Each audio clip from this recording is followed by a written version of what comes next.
thoughts and prayers are with those in Brussels in the aftermath of this morning's attack. And let me share with you that in terms of this hearing today, this is the third in our series of hearings to examine challenges facing women worldwide.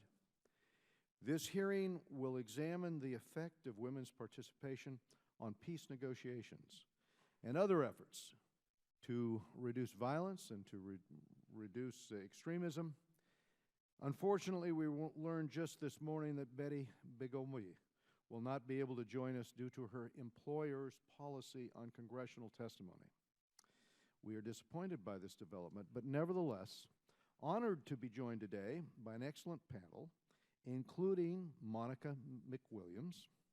Ms. McWilliams risked much to end conflict in Northern Ireland, blazing a trail for women peacemakers to come. And this is a critically important discussion. From Syria to Afghanistan to Sudan, armed conflicts are becoming increasingly deadly and disruptive. Efforts to negotiate their end are more important than ever. And simply put, when women are at the negotiating table, success is more likely. Research shows that a peace agreement is more likely to be reached and is 35% more likely to last at least 15 years when women are involved.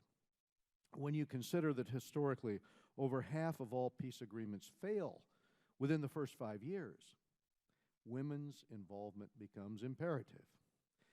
Think about the lives saved. Think about the economies maintained by a 35% decrease in repeated conflicts. Moreover, the way in which peace agreements are negotiated is changing. Instead of a traditional ceasefire and division of territory, talks now lay the groundwork for future governance structures and social institutions. Not surprisingly, when women are excluded from these essential discussions, their rights, their interests are overlooked and often are undermined. Out of nearly 600 peace agreements signed between 1990 and 2009, only 1% referenced violence against women. This has major implications, not just for a country's women and girls, but also for its broader governance and stability. In societies where violence against women goes unpunished, we see more violence, crime, and conflict on the whole. Men who abuse women to get what they want tend to take the same violent, uncompromising approach towards others, too. What follows is a lack of law and order, an absence of stability.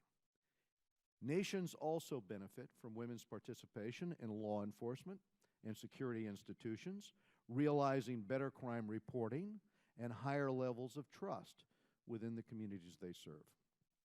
And women are essential to confronting one of the greatest national security threats of our time, the spread of what the 9/11 Commission called violent Islamist extremism.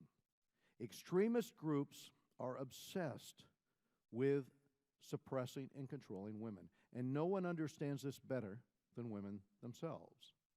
Yes, some women embrace extremist ideologies, but the vast majority vehemently oppose such severe limitations on their education, on their work, on their movement, on their public life.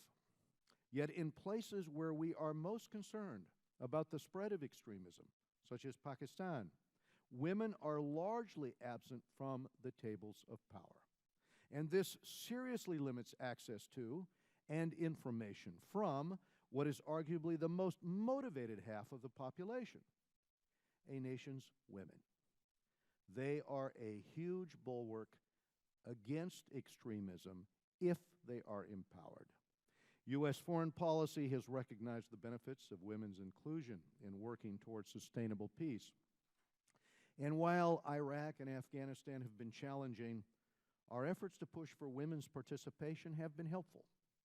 And current work by the State Department and USAID to train and assist women's groups should be supported. Of course, the struggle for women's participation is certainly not just a foreign concept, and we as a nation are still making progress.